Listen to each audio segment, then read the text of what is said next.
Assalamualaikum warahmatullahi wabarakatuh. Perkenalkan, nama saya Ayu Sundari, NIM 0306193228. Saya dari Prodi PGMI 6 semester 4. Nah, di video kali ini saya akan menjelaskan materi pramuka, yaitu tentang sejarah pramuka. Nah, bagaimana ya sejarah pramuka itu? Nah, bagi teman-teman sekalian, ada yang tahu tidak bagaimana dan siapa pencetus pertama dari gerakan pramuka itu? Baiklah, saya akan menjelaskannya.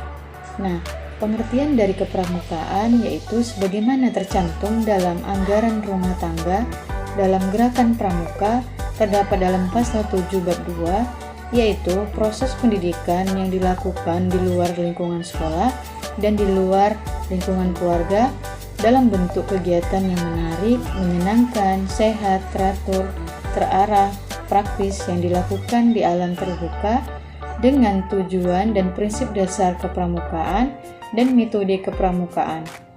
Yang dalam gerakan pramuka tersebut terdapat sasaran yang akhirnya untuk membentuk watak, akhlak, dan budi pekerti yang luhur dan yang baik. Nah, kepramukaan dicetuskan pertama kali oleh Robert Stephenson Smith Baden-Powell dan William Alexander Smith pada tahun 1907 ketika mengadakan perkemahan kepanduan pertama atau yang dikenal sebagai Jamboree di Kepulauan Brownsea, Inggris. Kemudian kepramukaan berkembang ke seluruh penjuru dunia termasuk ke Indonesia. Gerakan pramuka atau gerakan kepanduan Praja Pemuda Karana merupakan satu-satunya wadah atau organisasi yang berbadan hukum yang berhak menyelenggarakan kepramukaan yang ada di Indonesia. Nah, pramuka merupakan sebutan bagi anggota gerakan pramuka yang meliputi pramuka siaga, pramuka penggalang, pramuka penegak, dan pramuka pandega.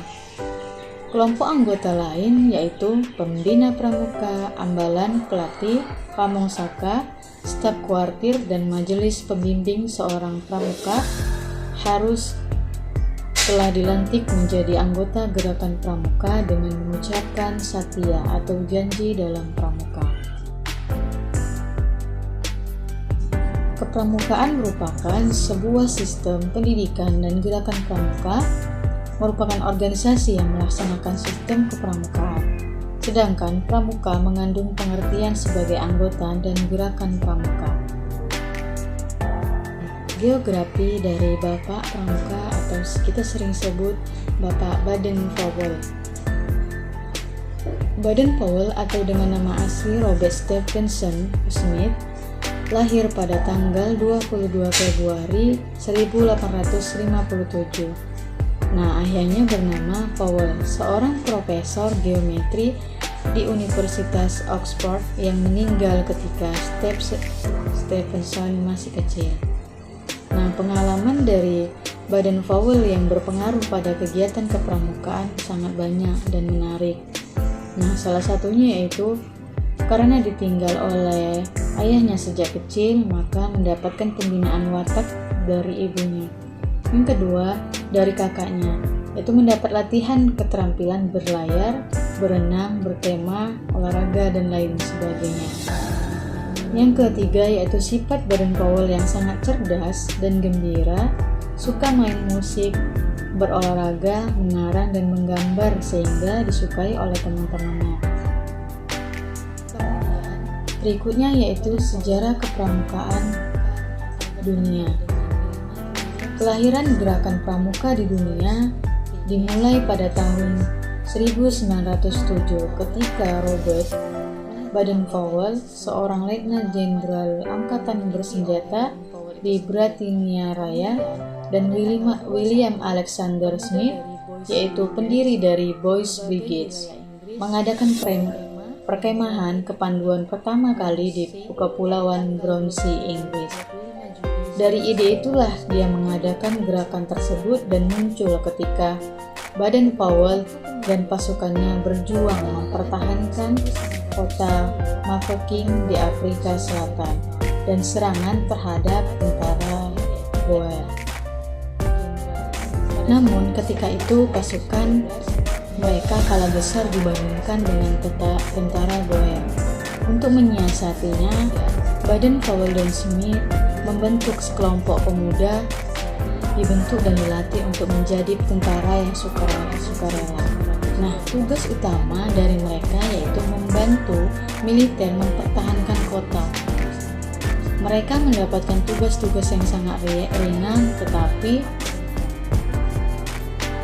mengantarkan pesan yang diberikan Baden-Powell ke seluruh anggota militer di kota tersebut.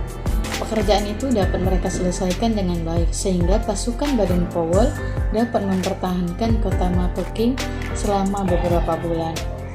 Dan sebagai penghargaannya atas keberhasilan yang mereka dapatkan, setiap anggota tentara sukarela tersebut diberi sebuah lencana. Lencana tersebut digunakan sebagai logo dari Gerakan Pramuka Internasional. Kemudian pada tahun 1912, atas bantuan adik dari Baden-Powell yang bernama Agnes, didirikan organisasi kepramukaan khusus untuk wanita dengan nama yaitu Girl Guides, yang kemudian diteruskan oleh istri dari beliau pada tahun 1918. Kemudian Baden-Powell membentuk Roper Scout bagi mereka yang telah berusia 17 tahun. Nah, pada tahun 1922, beliau mencetuskan buku atau menerbitkan buku Ropering to Success, yang artinya mengembara menuju bahagia. Nah, buku ini menggambarkan seseorang pemuda yang harus mengayuh semampunya menuju pantai bahagia. Nah, pada tahun 1920 diselenggarakan Jambore Dunia yang pertama kali di Olympia Hall, yaitu di London. Beliau mengundang pramuka dan 27 negara pada saat itu, dan Baden-Powell diangkat sebagai Bapak Pandu Sedunia atau Chief Scouts of the World. Kemudian yaitu sejarah pramuka di Indonesia. Nah, Bapak Pramuka di Indonesia atau sering kita sebut Sri Sultan Hamengkubuwono IX, beliau selain menjadi Sultan di Yogyakarta, Wakil Presiden Republik Indonesia dan pahlawan nasional, Sri Sultan Hamengkubuwono juga dinobatkan sebagai Bapak Pramuka Indonesia. Penobatan Sri Sultan Hamengkubuwono IX sebagai Bapak Pramuka di Indonesia mengingat aktivitasnya di dunia kepramukaan atau kepanduan sebelum Gerakan Pramuka lahir pada sebelum 1961 saat pendirian Gerakan Pramuka maupun awal penjelajahan Gerakan Pramuka. Nah, berkat pemikiran dan kebijakan yang diambil oleh Sri Sultan Hamengkubuwono, Gerakan Pramuka bisa menjadi seperti sekarang ini. Karenanya, sejarah kepramukaan di Indonesia tidak bisa dilepaskan oleh sosok Bapak Pramuka Indonesia, yaitu Bapak Hamengkubuwono IX. Nah, sejarah lahirnya Gerakan Pramuka di Indonesia bermula pada masa di mana Indonesia dijajah oleh Belanda awalnya. Nah, awal Gerakan Pramuka ini bermula dari berdirinya cabang Nederlandse Papinders Organisatie atau disingkat dengan NPO, yang kemudian berubah namanya menjadi Nederlands Indische Papinders atau Bapak Kepanduan Indonesia, ialah SP Mangkunegara, yang memperkasai berdirinya organisasi kepanduan milik Indonesia pada tahun 1969. Nah, pada masa Jepang, gerakan kemudian dibubarkan oleh pihak Jepang, karena tidak menginginkan adanya organisasi yang dibuat tanpa ikut campur dari Jepang itu sendiri. Nah, Gerakan Pramuka di Indonesia kembali aktif dan baru terbentuk sebagai Pramuka, yaitu pada tahun 1961. Nah, panitia kemudian membentuk Gerakan Pramuka sendiri, dibuat keputusannya pada tahun 1961. Nah, lewat keputusan Presiden pada nomor 121 pada tahun 1961 pada tanggal 11 April 1961. Kemudian yaitu sejarah Gerakan Pramuka pada masa penjajahan. Nah, Gerakan Pramuka di Indonesia diawali dengan munculnya cabang dari Netherlands Papinders Organisatie atau NPO. Nah, pada tahun 1912, organisasi yang juga baru berdiri pada tahun 1910 mampu mempertahankan eksistensinya sehingga saat di mana Perang Dunia I pecah, NPO masih memiliki kuartir besar sendiri. Mereka kemudian memutuskan untuk mengubah nama mereka pada tahun 1916 dan menjadi Nederland-Indische Padvinders Vereniging atau disebut dengan NIVV. Pada tahun yang sama, SP Mangkunegara 7 merencanakan untuk membuat organisasi kepanduan mereka sendiri. Nah, organisasi kepanduan yang berdiri untuk menyulut api pergerakan nasional di mana pada suatu masa didirikan organisasi kepanduan milik Muhammadiyah yang diberi nama Padvinder Muhammadiyah. Pada tahun 1920 diganti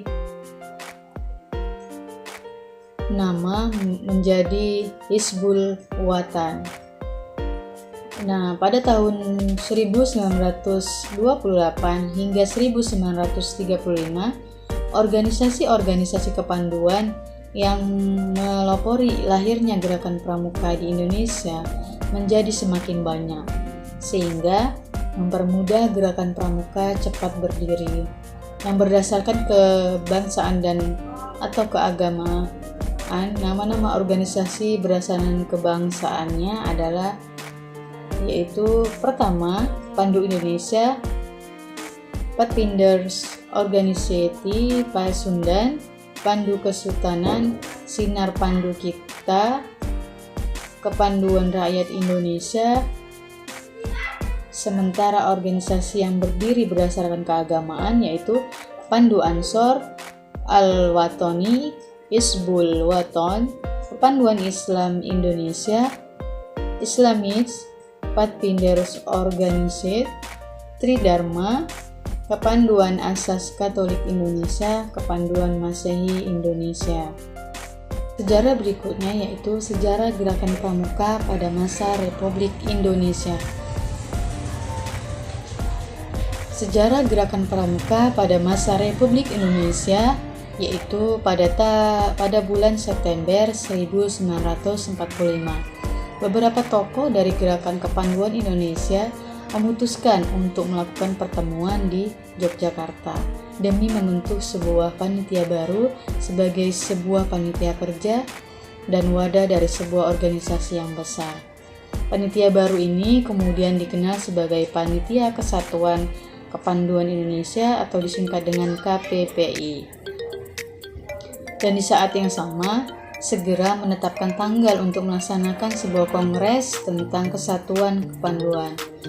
Kongres ini berlangsung pada tanggal 27 hingga 29 Desember dan berlokasi di Surakarta. Dan sebagai hasilnya, terbentuklah Pandu Rakyat Indonesia. Nah, Pandu Rakyat Indonesia yang menghadapi masa sulit ketika hendak berkembang. Salah satu alasannya adalah penyerangan yang dilakukan oleh Belanda pada mulai 17 Agustus 1984, di mana pada saat itu seseorang yang berencana menembak mati Bapak Soeprapto dan pada daerah-daerah yang akhirnya berhasil dikuasai oleh Belanda. Pandu Rakyat dipaksa untuk berhenti beraktivitas. Ketiga periode perjuangan itu lagi-lagi mengusir Belanda dari tanah air kita selesai. Pandu Rakyat Indonesia kemudian mengadakan kongres mereka yang kedua kali di Yogyakarta pada tanggal 20 hingga 22 Januari pada tahun 1960. Nah, yang menjadi pokok pembicaraan dari kongres ini yaitu tentang bagaimana putusan untuk mencapai konsepsi yang baru, memberi kesempatan untuk beberapa golongan agar mereka bisa kembali mensejahterakan organisasi yang telah runtuh. Nah, kongres ini juga membahas tentang bagaimana masyarakat yang ada di sekitarnya mampu membuat organisasi kepanduan mereka sendiri. Hingga saat ini, kisah ini akan terus diceritakan pada salah satu kita yang berbicara dan bertanya tentang bagaimana sih sejarah dari lahirnya gerakan pramuka di Indonesia itu. Nah, mungkin itu saja yang dapat saya jelaskan tentang sejarah dari gerakan pramuka baik di dunia, di Indonesia, dalam masa penjajahan dan masa Republik Indonesia. Mungkin itu saja yang dapat saya sampaikan, lebih dan kurang saya mohon maaf. Semoga apa yang dapat saya sampaikan bermanfaat bagi kita semua dan bagi saya terkhususnya. Saya akhiri. Assalamualaikum warahmatullahi wabarakatuh. Salam Pramuka.